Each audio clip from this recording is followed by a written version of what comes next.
Israel ഇറാന്റെ മേലെ അമേരിക്കയും ഇസ്രായേലും ഇറാന്റെ മേലെ ആരംഭിച്ച യുദ്ധത്തിനോടുള്ള പ്രതികരണമായി GCC രാജ്യങ്ങളിൽ നടക്കുന്ന മിസൈൽ ആക്രമണത്തിൽ ഉൾപ്പെടെയുള്ള പ്രയാസങ്ങൾ എയർപോർട്ടുകൾ നേരിടുകയാണ്. നിരവധി മലയാളികളാണ് ആ എയർപോർട്ടുകളിൽ പോലും ദിവസങ്ങളോളം കുടുങ്ങിക്കിടക്കേണ്ട സാഹചര്യം ഉണ്ടായത്. പല ആവശ്യങ്ങൾക്ക് വേണ്ടി നാട്ടിലേക്ക് തിരിക്കാൻ വളരെ നേരത്തെ തന്നെ യാത്ര പ്ലാൻ ചെയ്ത് വെച്ചിരുന്ന ആളുകൾ കഴിഞ്ഞ ദിവസം ഒരാൾ ബന്ധപ്പെട്ടത് സ്വന്തം അച്ഛൻ മരിച്ചിട്ട് നാട്ടിലേക്ക് വരാൻ ആഗ്രഹിച്ച് അച്ഛൻ്റെ ബോഡി ഫ്രീസറിൽ വെച്ച് പക്ഷേ എയർപോർട്ടിൽ 3 ദിവസം കുടുങ്ങിക്കിടക്കേണ്ടി വന്നൊരു യുവാവിനെ സംബന്ധിച്ച് നിങ്ങൾ പറഞ്ഞു കാണും.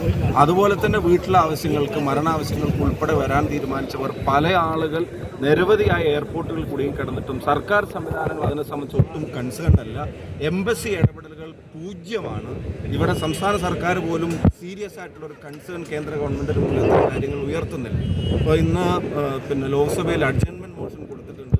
നാട്ടിലേക്ക് വരാൻ ആഗ്രഹിച്ച് കാത്തിരിക്കുന്ന ടിക്കറ്റ് വരെ എടുത്തിരിക്കുന്ന ആളുകളെ സംബന്ധിച്ച് മാത്രമല്ല, നേരത്തെ എടുത്ത് ടിക്കറ്റ് റീസ്കെഡ്യൂൾ ചെയ്യുമ്പോൾ ഫ്ലൈറ്റിലെ ചാർജിൻ്റെ വർധനവ് പലപ്പോഴും സഹിക്കാൻ പറ്റാത്തതാണ്.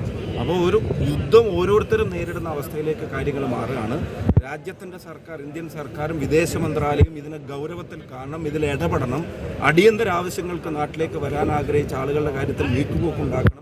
അവിടുത്തെ മലയാളികളുടെ സുരക്ഷയെ സംബന്ധിച്ച് അവിടെ നയതന്ത്രപരമായ ഇടപെടലുകൾ നടത്താൻ തയ്യാറാണെന്ന് ആവശ്യപ്പെട്ടാണ് അഡ്ജർമെൻറ്റ് മോഷൻ കൊടുത്തിട്ടുള്ളത്. ഇപ്പോഴും പല എയർപോർട്ടിൽ നിന്ന് ആളുകൾ വിളിച്ചുകൊണ്ടിരിക്കുകയാണ് പല ആവശ്യങ്ങൾക്ക് വേണ്ടി. വിവാഹവും മരണവും അതുപോലെ തന്നെ വീട്ടിലെ ചടങ്ങുകൾ ഒക്കെ ആവശ്യങ്ങൾക്ക് വേണ്ടി വിളിച്ചുകൊണ്ടിരിക്കുകയാണ്. അവരെ ഇങ്ങനെ കൈയൊഴിയുന്ന ഒരു സമീപനം കേന്ദ്ര സർക്കാർ സ്വീകരിക്കരുത്. സംസ്ഥാന സർക്കാരും കേന്ദ്ര സർക്കാരിൻ്റെ മേൽ സമ്മർദ്ദം ചെലുത്താൻ തയ്യാറാവണം. MP മാരെല്ലാവരും ഇതേ ആവശ്യം ഇന്ന് വിദേശകാര്യമന്ത്രിയെ നേരിൽ കണ്ട് ബോധ്യപ്പെടുത്താൻ ശ്രമിക്കുന്നുണ്ട്. ഇന്ന് അഡ്ജർമെൻറ്റ് മോഷൻ മൂവ് ചെയ്തിട്ടുമുണ്ട്.